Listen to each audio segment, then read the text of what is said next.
দর্শক, নির্বাচন কমিশন এই মুহূর্তে ব্রিফ করছেন নির্বাচন কমিশনার। আমরা সরাসরি যুক্ত হচ্ছি সেখানে। Quality to be ensured in the field and in each and every step of our activities. কথা এবং কাজের মধ্যে সময় না লাগবে, এটা লিপ সার্ভিস হলে হবে না। কথা এবং কাজের মধ্যে সময় না থাকতে হবে এবং coordination and cooperation for that matter is a requirement. Coordination and cooperation between নির্বাচন কমিশন, মাঠ প্রশাসন, জুডিশিয়ারি, এদের এই তিনটার ভিতরে সমন্বয়টা খুব জরুরি। আমরা গভর্নমেন্ট প্রেস থেকে আমাদের ব্যালট পেপার প্রিন্টিংয়ের ব্যাপার আছে এবং আর্মি সিকিউরিটি প্রেস থেকে আমরা প্রবাসীদের ব্যালট পেপারগুলো প্রিন্টিং করছি এবং এই জিনিসটাকে আমরা রেসপেক্টিভ রিপ্রেজেন্টেটিভ যারা ছিলেন, জনপ্রশাসন মন্ত্রণালয়ের সিনিয়র সচিব, তার আওতাধীন হচ্ছে তার নিয়ন্ত্রণাধীন গভর্নমেন্ট প্রেস, ওনাকে ব্যক্তিগত তত্ত্বাবধানের অনুরোধ করা হয়েছে। আর আপনার আর্ম ফোর্সেস ডিভিশন থেকে যিনি প্রতিনিধি ছিলেন তাকে security printing press, army security printing প্রেসের ব্যাপারে হয়েছে। একটা কথা এসছে যে যারা নির্বাচনের সাথে দায়িত্ব পালন করেন তারা দেখা যায় যে বিভিন্ন সময় স্থানীয় প্রভাবশালীদের আতিথেয়তা গ্রহণ করেন। এ কথাটা আমাদেরকে বারবারই আমাদের কানে এসছে এবং আমরা এবার বলেছি যে এটা যেন কোনো অবস্থাতেই না হয়। না হওয়ার জন্যে আমরা যে প্রধানত যে কাজটা করেছি সেটা হচ্ছে যে ওনাদের ভাতার পরিমাণটা বাড়ানো এবং যেদিন নির্বাচনের কালীন দায়িত্বটা পালন করার জন্যে অতিরিক্ত কিছু আর্থিক সুবিধা দেওয়ার কথাটা চিন্তা করা হচ্ছে যাতে ওনারা পরনির্ভরশীল না হন। এটাকেও আবার পাশাপাশি যে যারা আছেন রিটার্নিং অফিসার, প্রিজাইডিং অফিসার, তাদেরও স্পষ্ট ভূমিকা এবং তাদের নিয়ন্ত্রণটাও এখানে প্রযোজ্য। আমরা প্রবাসীদের জন্যে আপনারা জানেন যে কিছু টেকনিক্যাল প্রবলেমের কারণে আমরা কয়েকটা দেশের নিবন্ধন প্রক্রিয়াটা স্থগিত রাখা হয়েছিল, সেটা চালু হয়েছে। মূলত নিবন্ধন প্রক্রিয়াটা বন্ধ করা হয়েছিল যে তারা যে তথ্যটা দিচ্ছিলেন সেটা আমাদের যে ফরম্যাটের সাথে সঙ্গতিপূর্ণ ছিল না। সেই সঙ্গতিপূর্ণ না থাকার কারণে আমরা যখন এটা দেখলাম যে দৃশ্যমান হচ্ছে, তখন সেই দেশগুলোর নিবন্ধন প্রক্রিয়াটাকে বন্ধ করে ওই সমস্যাটাকে উত্তরণ করে এবং যারা ইতিমধ্যে নিবন্ধন করেছেন তাদের সাথে 1-to-1 কমিউনিকেট করে তাদের সমস্যাগুলোকে মানে উত্তরণের জন্য ব্যবস্থা নেওয়া হয়েছে। আর আরেকটা জিনিস করা হয়েছে সাথে সাথে, অনেকেই দাবি করেছিলেন যে ঠিকানা বা কিছু সংশোধনের ব্যবস্থাটা আগে ছিল না, মানে যেটাকে আমরা আইটি পরিভাষায় বলে এডিট মোড, সেই এডিট মোডটাও এবার সংযোজন করা হয়েছে। যে যদি তারা কোনো কিছু তথ্য মনে করেন যে পরিবর্তনের প্রয়োজন আছে বা তথ্য হয়তো দিতে যে ভুল টাইপ হয়েছে সেটাকে সংশোধনের জন্য সুযোগটা আগে সীমিত ছিল, এখন সেটাকে রাখা হয়েছে। বিটিভি এবং সংসদ টিভি তারা ব্যাপক প্রচারণা ইতিমধ্যে শুরু করেছে তিনটা জিনিসের উপরে: নির্বাচন, আউট অফ কান্ট্রি ভোটিং এবং গণভোট, তিনটার ব্যাপারে। আমরা অনুরোধ করেছি যে প্রাইভেট টিভি চ্যানেল যেগুলো আছে, প্রচার মাধ্যম যেগুলো আছে, সেগুলো যেন আমরা কভারেজটা ভালো হয় এবং আপনাদেরও। নির্বাচন কমিশনের ব্রিফিং করছিলেন নির্বাচন কমিশনার। আমরা সরাসরি সেখানে যুক্ত ছিলাম। খুলনা জেলা ও দায়রা জজ আদালতের সামনে প্রকাশ্যে দুইজনকে গুলি করে হত্যা নিয়ে আরো বিস্তারিত জানাতে আমাদের সঙ্গে খুলনা থেকে যুক্ত হচ্ছেন সহকর্মী রাজু হাওলাদার। রাজু, এখন সেখানকার কি অবস্থা দেখছেন এবং যারা নিহত হয়েছেন তাদের আত্মীয় স্বজনদের সাথে কথা হয়েছে কিনা, তারা কি বলছেন? যারা প্রত্যক্ষদর্শী ছিল তারা কি বলেছেন সে বিষয়ে কিছুটা বিস্তারিত জানাবেন এবং আদালতে এমন ঘটনা আসলে কিভাবে ঘটলো সে বিষয়ে কিছু জানতে পেরেছেন কিনা, কারা ঘটাতে পারে এমন ঘটনা, সে বিষয়ে কোনো তথ্য আছে কিনা আপনার কাছে? ধন্যবাদ তারা। আমি বর্তমানে দাঁড়িয়ে আছি খুলনা মেডিকেল কলেজ হাসপাতালের মর্গের সামনে। এখানে আত্মীয় স্বজন যারা ছিল একটু আগেই তারা চলে গেছেন এবং তারা জানিয়েছেন এরকম মৃত্যুবরণ করেছে আমাদের স্বজন, যে কারণে আমরা খুবই মর্মাহত রয়েছি এবং তারা জানিয়েছে যে এই হত্যাকাণ্ডের সঠিক বিচার আমরা দাবি করি। কে বা কারা মেরেছে আইন শৃঙ্খলা বাহিনী আমাদেরকে সহযোগিতা করবে। আমি বর্তমানে আছি মেডিকেল কলেজ হাসপাতালের মর্গের সামনে। এখানে রয়েছে যে দুটি লাশ, আজকে ময়নাতদন্ত হবে না, হাসপাতাল কর্তৃপক্ষ জানিয়েছে আগামীকালকে 10টার পরে তারা মর্গ থেকে তাদেরকে ময়নাতদন্ত করে বের করে তাদের স্বজনদের কাছে হস্তান্তর করবেন। এবং স্বজনরা জানিয়েছে হত্যাকাণ্ডের সঠিক বিচার তারা দাবি করেন এবং আজকে যে ঘটনাটা ঘটেছে সেই ঘটনার আইন শৃঙ্খলা বাহিনী সঠিক তদন্ত করার চেষ্টা করছে, তাদের সাথে কথা বলে জানা গেছে। এবং আদালতে এমন একটি ঘটনা ঘটেছে এটা মানে বিশ্বাস করার যোগ্য না, কারণ আদালত হচ্ছে আইন শৃঙ্খলা বাহিনীর সর্বোচ্চ একটা স্থান। এই স্থানে যে এই ঘটনা ঘটতে কেউ কল্পনা করতে পারেনি, সেই ঘটনা সেখানে ঘটেছে। আজই দুইটা হত্যাকাণ্ড ঘটিয়েছে এবং এই হত্যাকাণ্ডে দুইজনই ছিল চরমপন্থী দলের লিডারের সাথে সংযুক্ত, যে কারণে খুলনায় এই হত্যাকাণ্ড ঘটিয়েছে। এবং এই হত্যাকাণ্ডের সাথে যারা যারা জড়িত তাদেরকে তদন্তের মাধ্যমে খোঁজার চেষ্টা করছেন আইন শৃঙ্খলা বাহিনী। আমার কাছে এই ছিল এখানে সর্বশেষ সংবাদ। তারা রাজু, ধন্যবাদ। পরবর্তীতে নিশ্চয়ই আবারও আপনার সাথে যুক্ত হয়ে নতুন কোনো তথ্য থাকলে সেটি জেনে নিব। সেখানকার দর্শক, খুলনা জেলা ও দায়রা জজ আদালতের সামনে প্রকাশ্যে দুইজনকে গুলি করে হত্যার বিষয়ে বিস্তারিত জানাচ্ছিলেন সেখান থেকে সহকর্মী রাজু হাওলাদার। কুড়িগ্রামের নাগেশ্বরীতে জমি নিয়ে সংঘর্ষে 3 জন নিহত হয়েছেন। প্রত্যক্ষদর্শীরা জানান বেলা 12টার দিকে সন্তোষপুর ইউনিয়নের পূর্ব হাইল্লা এলাকায় নূর মোহাম্মদ মানিকুল্লার পরিবারের সঙ্গে আলতাফ হোসেনের পরিবারের ঝগড়া হয়।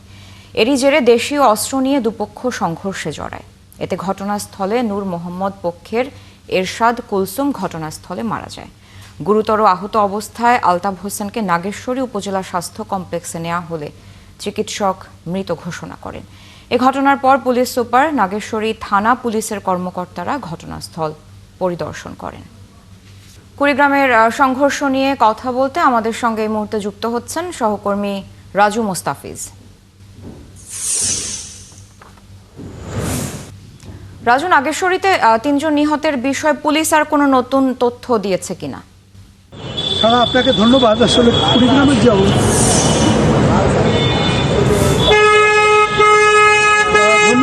আসলে কুড়িগ্রামের যে পুলিশ আমাকে যে তথ্যটা দিয়েছে যে 3 জন নাগেশ্বরীতে এখন পর্যন্ত মারা গিয়েছে, তাদেরকে সুরক্ষা করার জন্য তাদের লাশ তারা কুড়িগ্রামে পাঠিয়েছে এবং তারা আমাকে বলছে যে তাদের একটি টিম ওই ইউনিয়নে পাঠিয়েছে, কারণ হচ্ছে যে তাদের একটি মামলা করার প্রস্তুতিও নিচ্ছে এবং তাদের এখন পর্যন্ত কোনো আসামি ধরতে পারেনি।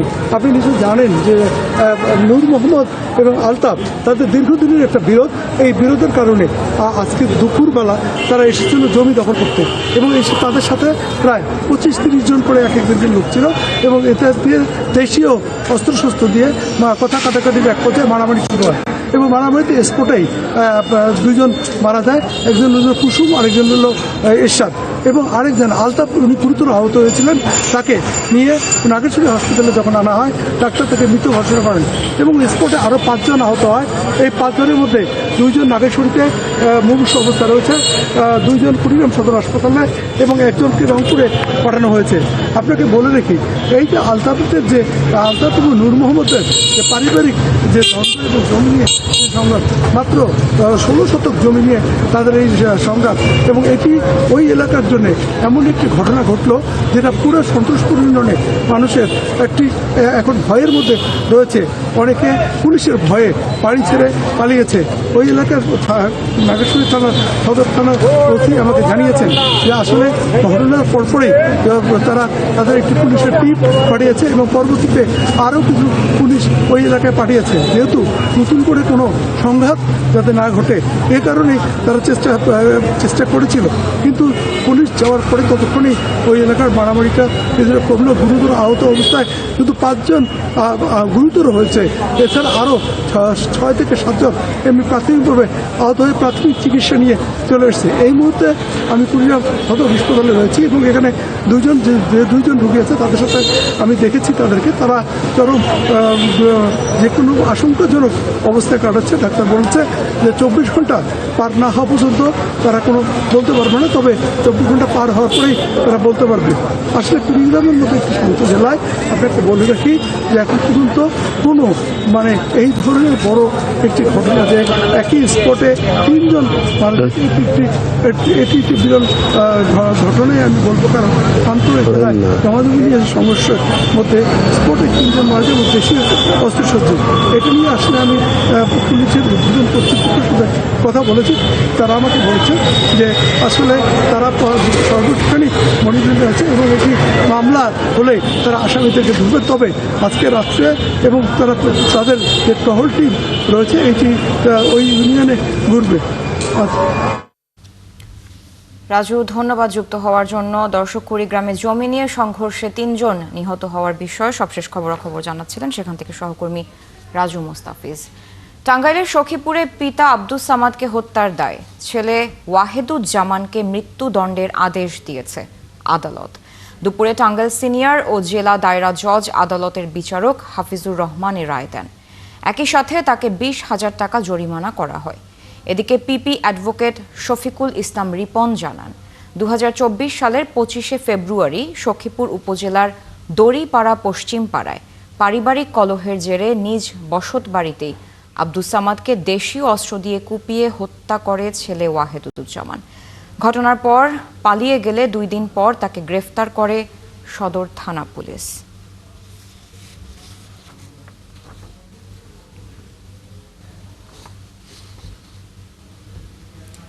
রাত্রিবাস শুরু হওয়ায় কাল থেকে কক্সবাজার থেকে সেন্ট মার্টিন রুটে 4টি পর্যটকবাহী জাহাজ চলাচল করবে।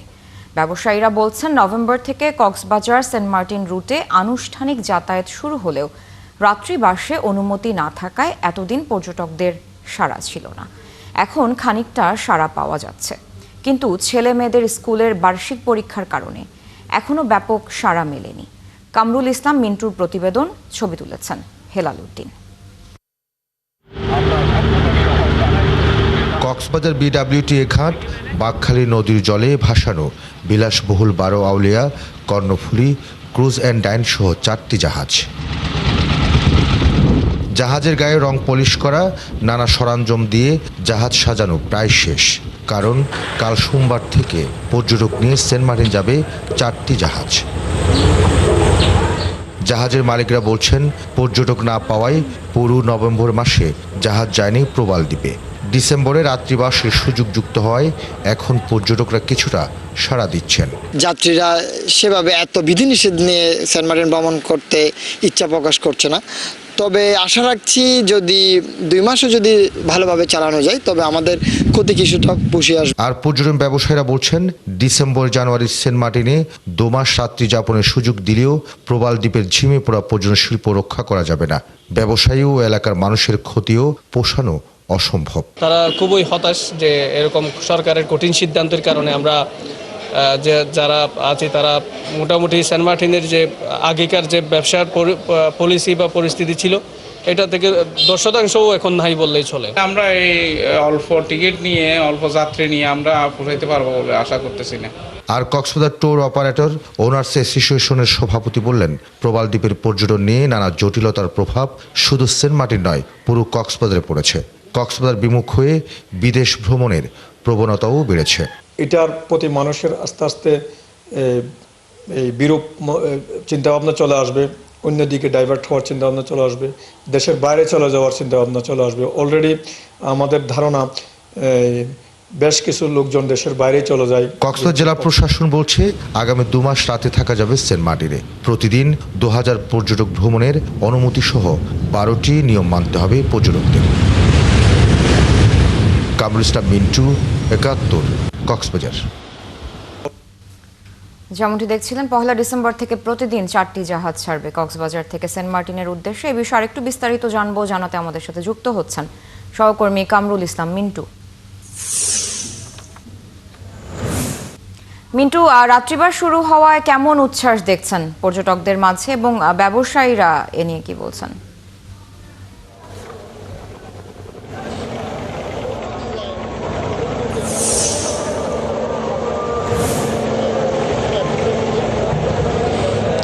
9 মাস পরে কক্সবাজার থেকে সেন্ট মার্টিন যাবে জাহাজ, সেটা উচ্ছ্বাস তো স্বাভাবিকভাবে আছে পর্যটকদের মাঝে, এবং তাই জন্য অসময়েও যেখানে পরীক্ষা চলছে সারা বাংলাদেশে, সে সময়ে কিন্তু অনেক পর্যটকের সাড়া মিলেছে। 3টি জাহাজ আগামীকালকে সকাল 7টায় রওনা দিবে সেন্ট মার্টিনের উদ্দেশ্যে। সে 3টি জাহাজে ধারণ ক্ষমতা যদিও বা অনেক বেশি, তারপরে হচ্ছে যে প্রত্যেকটা জাহাজে 400, 500 এভাবে করে প্রায় 1200-র মতো কালকে 3টি জাহাজে করে সেন্ট মার্টিন যাবে। যদিও বা 4টি জাহাজের অনুমোদন মিলেছে, কিন্তু 3টি জাহাজ যাবে আগামীকালকে। এবং পর্যটকরা বলছেন যে এই প্রক্রিয়াটা যদি, অর্থাৎ সেন্ট মার্টিন যদি যাওয়া আসাটা যদি নিয়মিত হয়, তাহলে সেক্ষেত্রে কক্সবাজারের পর্যটন শিল্প আরও বিকশিত হওয়ার সম্ভাবনা আছে এবং তারাও ভ্রমণ করতে পারবেন পরিবার পরিজন নিয়ে, তাই বলছে। এবং অনেক পর্যটক কক্সবাজারে ইতিমধ্যে এসে পৌঁছালেন, কিন্তু পর্যটন যারা ব্যবসায়ী আছেন, বিশেষ করে জাহাজ মালিক যারা আছেন, তারা একটু অসন্তুষ্ট আছে। কারণ হচ্ছে যে তাদের ধারণ ক্ষমতা যতটুকু, তার চেয়ে অনেক কম পর্যটক যাচ্ছে।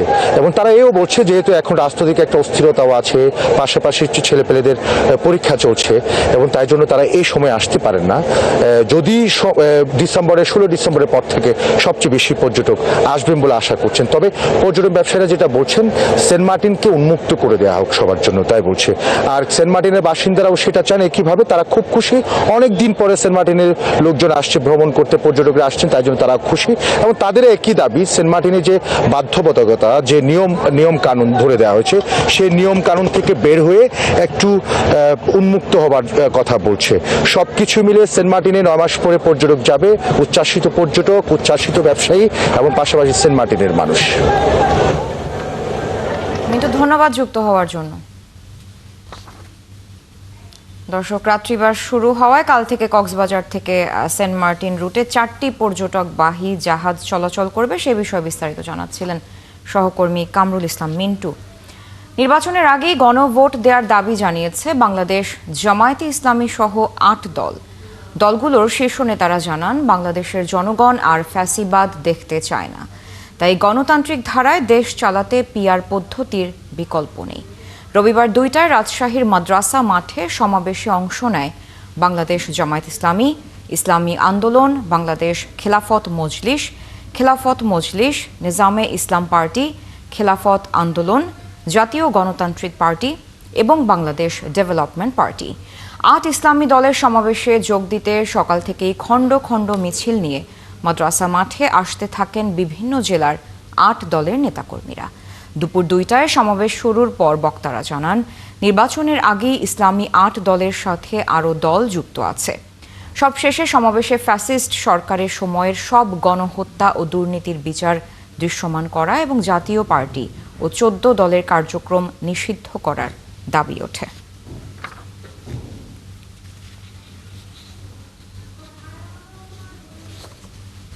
বিএনপি চেয়ারপারসন বেগম খালেদা জিয়ার শারীরিক অবস্থা এখনও অপরিবর্তিত রয়েছে বলে জানিয়েছেন চিকিৎসকরা।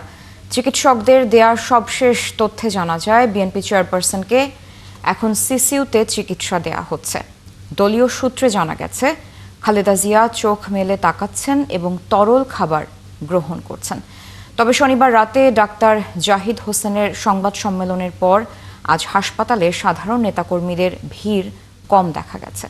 এখন পর্যন্ত উচ্চ পর্যায়ের নেতাদের দেখা মেলেনি।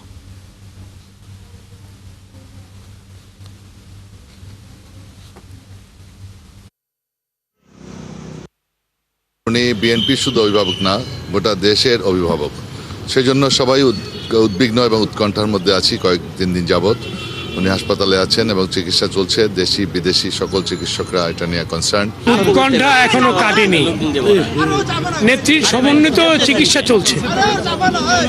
আমরা দেশবাসী খালি না, সারা বিশ্বের মানুষ এই চিকিৎসা এবং নেত্রীর এই স্বাস্থ্যগত বিষয় নিয়ে সবাই উদ্বিগ্ন।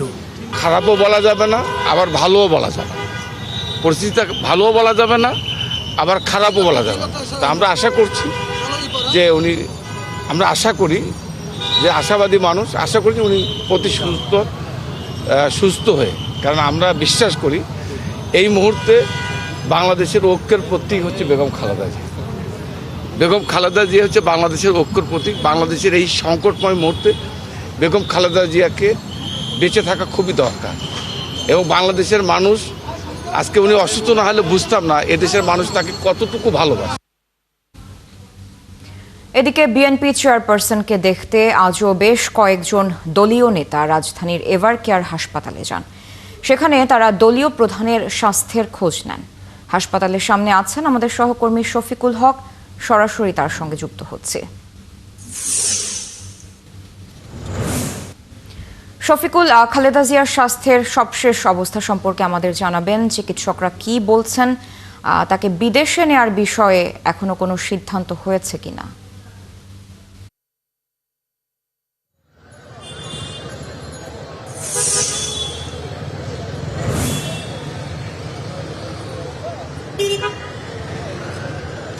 তারা নতুন করে কোনো সিদ্ধান্ত আসলে এখান থেকে এখনো জানানো যাচ্ছে না। কিছুক্ষণ আগে দলের সিনিয়র যুগ্ম মহাসচিব তিনি একটি সংবাদ সম্মেলন করেছিলেন, জরুরি সংবাদ সম্মেলন, এবং সেখানে তিনি বেগম খালেদা জিয়ার সবশেষ যেই শারীরিক পরিস্থিতি যেটি বলেছেন যে তার অবস্থা অপরিবর্তিত রয়েছে। অপরিবর্তিত বলতে যে অবস্থা গত 27 নভেম্বর তাকে যখন সিসিইউতে নেওয়া হয় তারপরে যে অবস্থা ছিল, এই 4 দিন অবধি তার অবস্থা একই রকম রয়েছে। খুব একটা খারাপও হয়নি, খুব একটা ভালো যে হয়েছে সেটিও সেরকম কোনো খবর নেই। এবং গতকাল রাতে ডাক্তার জাহিদ যেমনটি জানিয়েছিলেন এখানে সংবাদ সম্মেলন করে, যে তাকে বিদেশে চিকিৎসা দেওয়ার ব্যাপারে যেই সিদ্ধান্ত দলের পক্ষ থেকে বা পরিবারের পক্ষ থেকে নেওয়া হয়েছে সে বিষয়ে এখনো কোনো সিদ্ধান্তে তারা আসতে পারেনি, কারণ বেগম খালেদা জিয়াকে এখন পর্যন্ত এখান থেকে নিয়ে যাওয়ার মতো অবস্থা তৈরি হয়নি। তবে আমরা বিভিন্ন মাধ্যমে হাসপাতাল কর্তৃপক্ষ সহ এখানে আমাদের যারা সোর্স রয়েছেন তাদের মাধ্যমে আমরা যে খবরটি জানতে পেরেছি যে বেগম খালেদা জিয়া আগের থেকে কিছুটা ভালো আছেন এবং তিনি কথা বলছেন। কিছুক্ষণ আগে আপনি যেমনটি খবরে বলছিলেন যে এবং লিকুইড খাবার সেটিও তিনি নিতে পারছেন এবং চিকিৎসকরা তাকে যে চিকিৎসাটি দিচ্ছেন সেটিও তিনি গ্রহণ করতে পারছেন। তো এটি হচ্ছে আশার কথা। এবং আজকে এখন অবধি বেগম খালেদা জিয়ার ব্যক্তিগত চিকিৎসক যারা রয়েছেন তাদের পক্ষ থেকে এখনো পর্যন্ত কোনো ব্রিফ করা হয়নি। তবে রাতে কোনো ব্রিফ করা হবে কিনা সে বিষয়ে কোনো সিদ্ধান্তের কথা আমাদেরকে এখনো পর্যন্ত জানানো হয়নি। এটি হচ্ছে তার সবশেষ অবস্থা যেটি বলতে হয়, তার শারীরিক সবশেষ কন্ডিশন এটি। এবং এখন পর্যন্ত বিএনপির উচ্চ পর্যায়ের কোনো নেতৃবৃন্দ এখানে না আসলেও বিভিন্ন পর্যায়ের নেতারা কিন্তু আসছেন। তাদের আসলে দলের পক্ষ থেকে কঠোর নির্দেশনা দেওয়া হয়েছিল যেন হাসপাতালের সামনে ভিড় না করা হয়। তবে আবেগের জায়গা থেকে আসলে অনেকে এখানে চলে আসছেন এবং উৎসুক জনতাও এখানে আসছেন। তবে এটি একটি সমস্যার সৃষ্টি করছে, যেটি দলের পক্ষ থেকে বারবার বলা হয়েছিল যে এই হাসপাতালের সামনে যেন ভিড় না করা হয়। আমরা সকালের দিকে কিছুটা ভিড় থাকলেও এখন সন্ধ্যা অবধি আমরা যে অবস্থা দেখতে পাচ্ছি যে কিছুটা ভিড় কম এবং নেতাকর্মীদের উপস্থিতি এখানে একেবারেই নেই।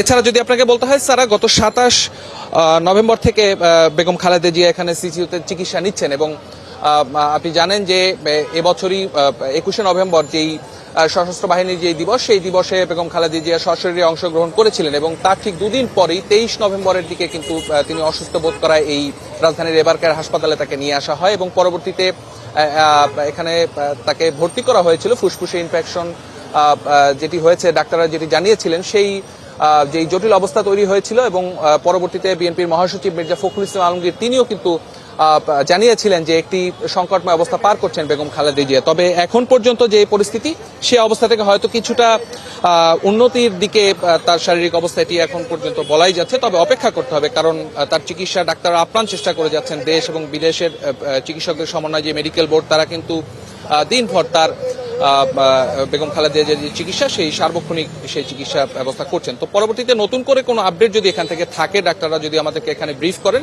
সেক্ষেত্রে দর্শকদের আমরা আপনার মাধ্যমে আবার জানিয়ে দিতে পারবো। তো এখন পর্যন্ত বেগম খালেদা জিয়ার অবস্থা অপরিবর্তিত। সারা। জি, ধন্যবাদ শফিক যুক্ত হওয়ার জন্য। দর্শক, বিএনপি চেয়ারপারসন বেগম খালেদা জিয়ার শারীরিক অবস্থার আপডেট জানাচ্ছিলেন সহকর্মী শফিকুল হক।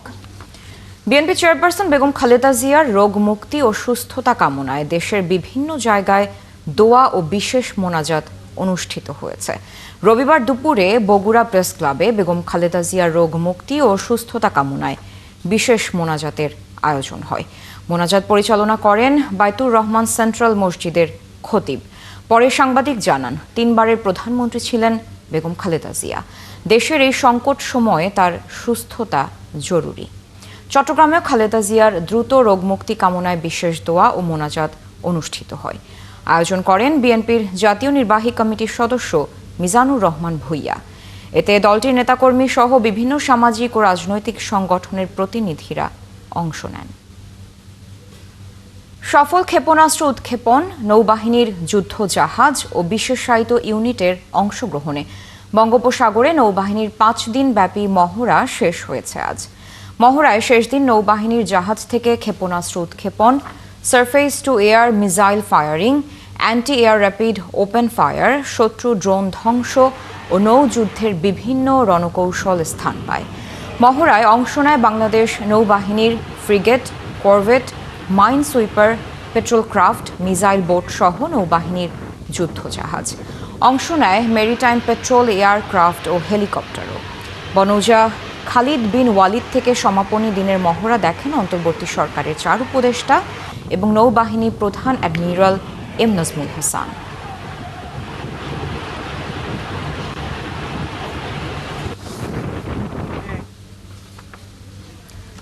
ভূমি অধিগ্রহণ সহ দীর্ঘদিনের প্রশাসনিক জটিলতা শেষ করে চট্টগ্রাম বন্দরে বে টার্মিনাল, মাতারবাড়ি গভীর সমুদ্র বন্দর ও লালদিয়া কন্টেইনার টার্মিনাল প্রকল্প অবশেষে আলোর মুখ দেখতে যাচ্ছে।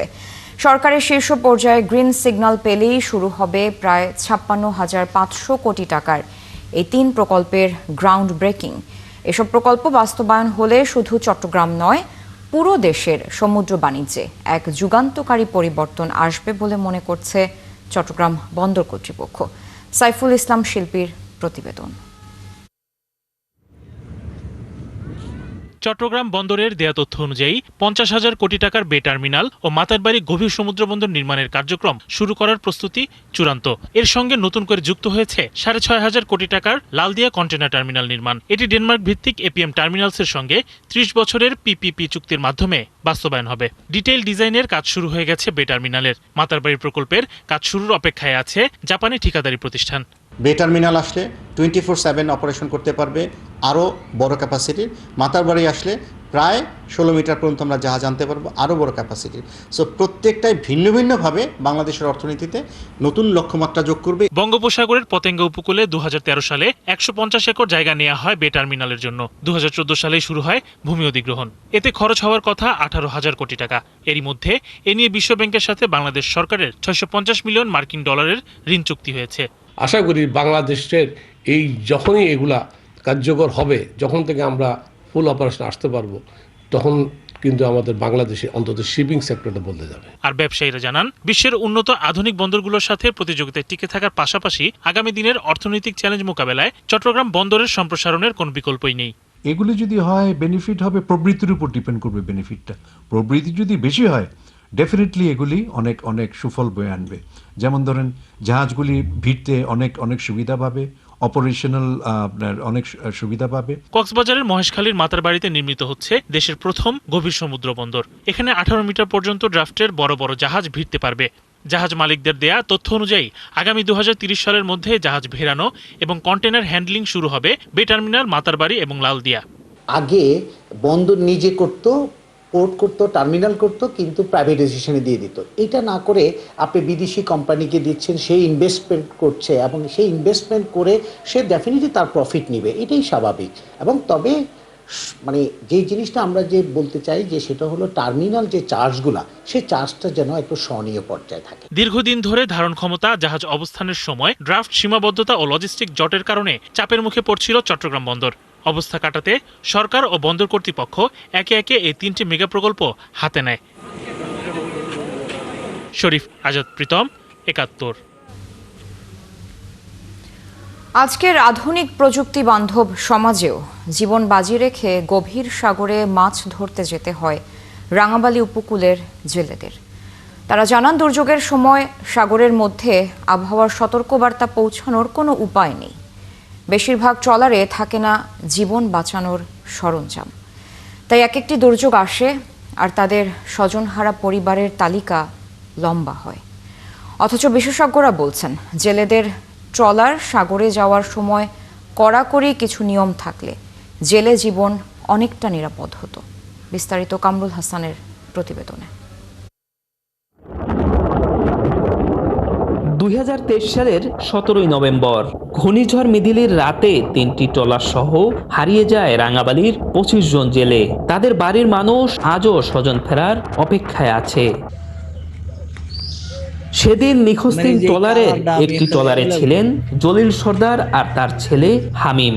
দুজনের কেউই ফেরেননি। স্বামী ও সন্তানের অপেক্ষায় পথ চেয়ে আছেন লাকি বেগম।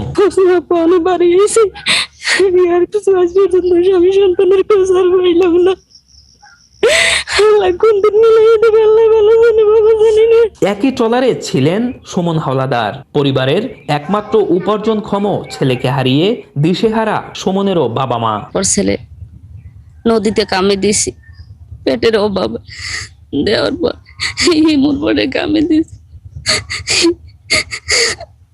শুধু ঘূর্ণিঝড় মেদিলি নয়, প্রাকৃতিক দুর্যোগে নৌ দুর্ঘটনায় ট্রলার ডুবি জেলেদের মৃত্যু কিংবা নিখোঁজ হওয়া রাঙাবালি উপকূলে নতুন কিছু নয়। রাত 9টার দিকে মার ধারে বনে একেল হিমু খালি ফোন দেয় আনা কারণ বাবার আবার যাওয়ার ইচ্ছে না, বন্যার খবর শুনছে। নাতি আর ছেলে এই 2 বছর গেছে, কোনো খোঁজ খবর কিছু পাইনি। তার এই সংসারটা এখন চলে, তার ছেলে একটা ছেলে ছুঁয়ে গেছে, ওই ছেলে কামাই করে যে সংসার চলে, তখন খুব বিপদে আছে। সবার বাবা যাদের বাপ নাই, এই অবস্থা নিয়ে আজকে 2 বছর চলতেছি। আশা করি যে আসবে কিনা তাও জানি না। জেলেরা জানান গভীর সাগরের সবচেয়ে বড় ভয় যোগাযোগ বিচ্ছিন্নতা। মোবাইল নেটওয়ার্ক বা রেডিও প্রযুক্তি না থাকায় তারা জানতে পারেন না আবহাওয়া বার্তা। আমাগো জেলেরা যে নিখোঁজ হইয়া যায়, আগো যে কোনো খোঁজ পাইতে আসি না, এই জন্য সরকারের কাছে আকুল আবেদন যে যাতে আমরা খোঁজ পাই, এই ব্যবস্থাটা যে সরকার করে। আমি সরকারের কাছে অনুরোধ করব যাতে গভীর সাগরে কোনো নেটওয়ার্কিং ব্যবস্থা করা যায় কিনা। এ নিয়ে একজন মৎস্য বিশেষজ্ঞ ৭১কে জানান, উপকূলের জেলেদের ট্রলারে নিরাপত্তা সরঞ্জাম থাকে না।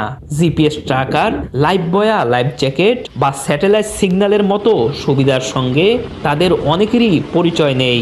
অথচ আজকের দিনে প্রত্যেকটি ট্রলারে এসব সুবিধা থাকা বাধ্যতামূলক হওয়া দরকার। সরকার এই জায়গায় কিন্তু রেডিও সিস্টেম বা তাকে সংকেতটা পৌঁছানোর যে ব্যবস্থাটা, এই ব্যবস্থাপনাটা কিন্তু দেওয়াটা জরুরি। তো এটা যদি করতে পারে তাহলে জেলেরা কিন্তু ভালোভাবে আসলে এই পেশার সাথে থাকবে। প্রশাসন বলছে সাগরে যাওয়া ট্রলারগুলোতে নিরাপত্তা সরঞ্জাম নিশ্চিত করার লক্ষ্যে প্রশাসন কাজ করছে।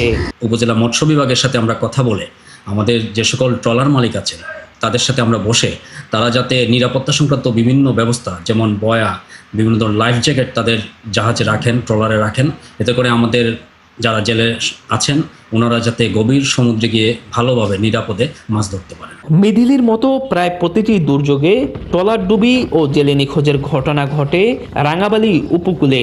নিখোঁজ মানুষের তালিকা দীর্ঘ হয়, স্বজন হারানোর হাহাকার বাড়ে, কিন্তু তাদের জীবনে ন্যূনতম নিরাপত্তা আসে না।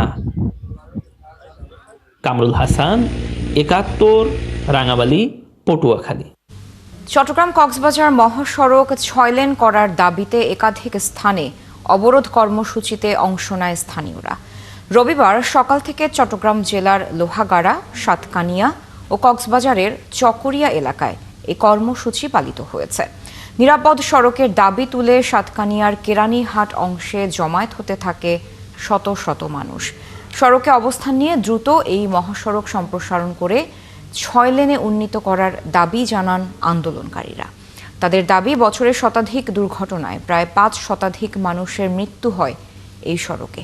আন্দোলনকারীরা বলেন, এই দুর্ঘটনার জন্য সরকার দায়ী, কারণ এত মৃত্যুর পরও সরকার পদক্ষেপ নেয়নি।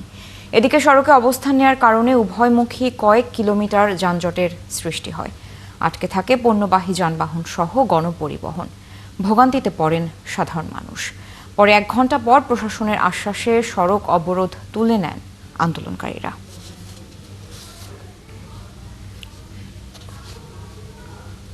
কক্সবাজার চট্টগ্রাম মহাসড়ক 6 লেনে উত্তীর্ণ করতে হবে, কারণ আপনারা সাম্প্রতিক সময়ে দেখতেছেন যে এই রোডে অ্যাক্সিডেন্টের কারণে শিশু, বৃদ্ধ, ছাত্র সবাই রেহাই পাচ্ছে না অ্যাক্সিডেন্ট থেকে।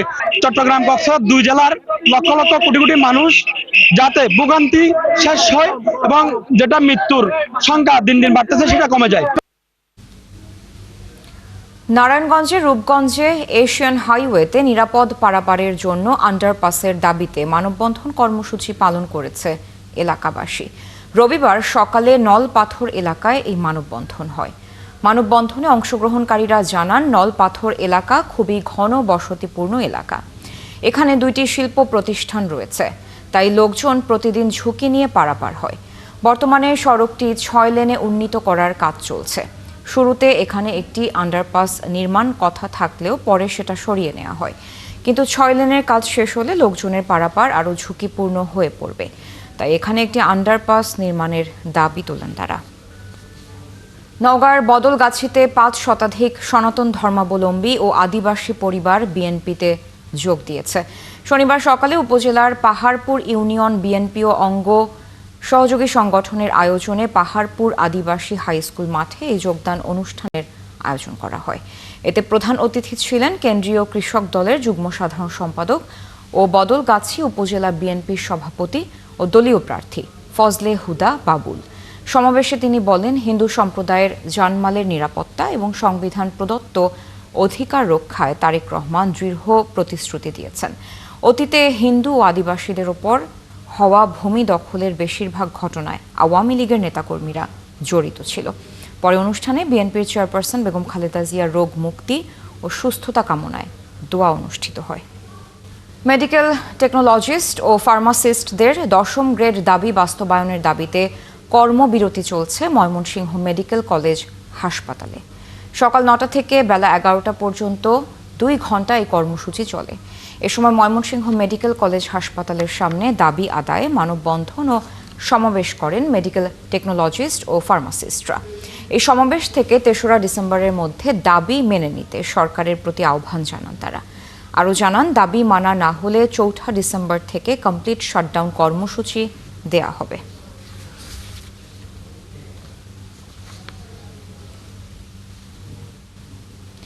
সন্ত্রাসী কর্মকাণ্ড ও রাজনীতি কখনোই একসঙ্গে চলতে পারে না বলে মন্তব্য করেছেন বিএনপির কেন্দ্রীয় নির্বাহী কমিটির স্বেচ্ছাসেবক বিষয়ক সম্পাদক মীর শরফত আলী সপু। মুন্সিগঞ্জের শ্রীনগর বাজারে বিএনপির ঘোষিত 31 দফার লিফলেট বিতরণ শেষে সাংবাদিকদের কথা বলেন তিনি। সপু বলেন, ফ্যাসিবাদী শেখ হাসিনা দেশে সন্ত্রাস করেছে বলেই দেশ থেকে বিতাড়িত হয়েছে। তাই এখনও যদি কেউ সন্ত্রাসের চেষ্টা করে তাকেও এ দেশ ছেড়ে পালাতে হবে। লিফলেট বিতরণ শেষে শ্রীনগর উপজেলা বিএনপির দলীয় কার্যালয়ে দেশনেত্রী বেগম খালেদা জিয়ার রোগ মুক্তি কামনায় বিশেষ দোয়া মোনাজাতে অংশ নেন বিএনপির এই নেতা। ঝালকাঠি 1 আসনে ধানের শীষের মনোনয়ন পেতে কাজ করছেন বিএনপির 6 জন নেতা। দলের নীতি নির্ধারকদের মন জয় রাত দিন প্রচার চালাচ্ছেন নির্বাচনী এলাকা জুড়ে। তারা বলছেন, যোগ্য প্রার্থী নিশ্চিত করা হলে এই আসনে ধানের শীষের বিজয় অনেকটা নিশ্চিত। তরুণ সরকারের তথ্য ছবিতে প্রতিবেদন।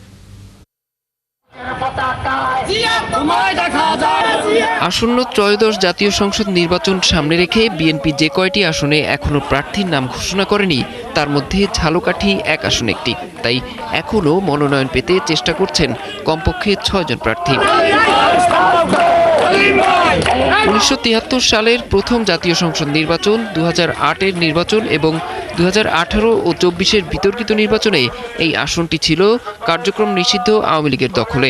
1986, 88 এবং 96-এর নির্বাচনে এই আসনে জয়ী হয় জাতীয় পার্টির প্রার্থীরা। কিন্তু বিএনপি সমর্থকরা বলছেন, এবার ধানের শীষের বিকল্প দেখছেন না ভোটাররা। এজন্য মনোনয়ন পেতে এত প্রার্থীর আগ্রহ। আমরা এই দলের প্রতি আনুগত্যশীল। দল যে সিদ্ধান্ত নেবে সেই সিদ্ধান্তই চূড়ান্ত সিদ্ধান্ত এবং সেই সিদ্ধান্তকে আমরা কার্যকর করবো ইনশাআল্লাহ। নির্বাচন যদি করি ইনশাআল্লাহ তরুণ সমাজ এবং যারা বাংলাদেশকে নতুনভাবে দেখতে চায় আগামীর বাংলাদেশ, তারা অবশ্যই আমাকে ভোট দিয়ে জয়যুক্ত করবেন রাজাপুর কাঠালিয়া। ঝালকাঠি জেলা বিএনপির মানুষের আত্মমর্যাদা, ঝালকাঠি জেলা বিএনপির মানসিক শক্তি যোগাতে হলে এই আসনটি বিএনপির ধানের শীষের জন্য প্রয়োজন। সেই হিসাবেই আমাকে মাঠে থাকার জন্য বলেছে। এই আসনের যোগ্য ব্যক্তিকেই বিএনপির প্রতিনিধি হিসেবে দেখতে চান স্থানীয় নেতাকর্মীরা। আমরা ইনশাআল্লাহ রাজাপুর কাঠালিয়ার মানুষ ধর্ম বর্ণ নির্বিশেষে সবাই কাঁধে কাঁধ মিলে ঐক্যবদ্ধ হয়ে ধানের শীষের প্রার্থী হিসেবে গোলাম আজম সৈকতকে ভোট দিয়ে বিপুল ভোটে জয়যুক্ত করবে ইনশাআল্লাহ। বিএনপি রাজপথের যারা ছিল তাদেরকে যদি ওই আসনটা না দেওয়া হয়, জোটের যে প্রার্থীর কথা শুনি মোস্তাফিজুর রহমান ইরান, আমার মনে হয় তিনি ওই আসনে হইতে পারবেন না। এদিকে জোটের কাছে আসনটি ছেড়ে দেওয়ার সম্ভাবনাও রয়েছে বলে জানান বিএনপির কোনো নেতা। জোট প্রার্থীরা চাইতেছে যে ধানের শীষ প্রার্থী ধানের শীষ নিয়ে আমরা ইলেকশন করি, কিন্তু যদি নির্বাচন করে আইনে না থাকে তার করণীয় কিছু নাই। জোট করতে অবশ্যই নির্বাচনে প্রার্থী দিতে হবে। ঝালকাঠি 1 আসনের উন্নয়নে বিএনপির বিকল্প নেই বলেও মনে করেন জেলা বিএনপির বেশিরভাগ নেতা। অরিসুল ইসলাম, ৭১।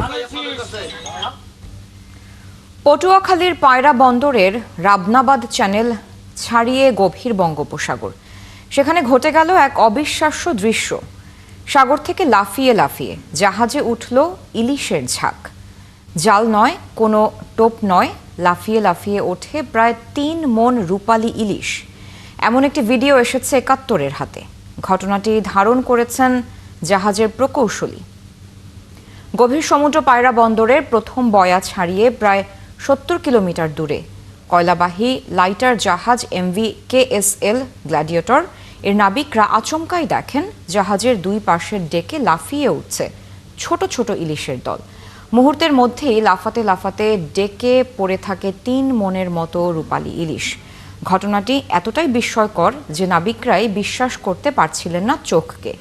প্রকৌশলী রবিউল হোসেন দ্রুত হাতে তুলে নেন মোবাইলে ধরে রাখেন মাত্র 10 সেকেন্ডের ভিডিও। সেই ভিডিওতেই দেখা যায় জ্যান্ত ইলিশগুলো ডেকে লাফাচ্ছে। জাহাজের এক শ্রমিক ইলিশগুলো আটকে রাখার জন্য তোড়জোড় করছেন।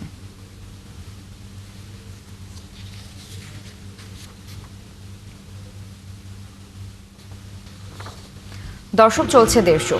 সরাসরি সংবাদ অনুষ্ঠান দেখতে চোখ রাখুন ৭১-এর ফেসবুক পেজে এবং সাবস্ক্রাইব করুন ৭১ ইউটিউব চ্যানেল। থাকুন ৭১-এর সাথে।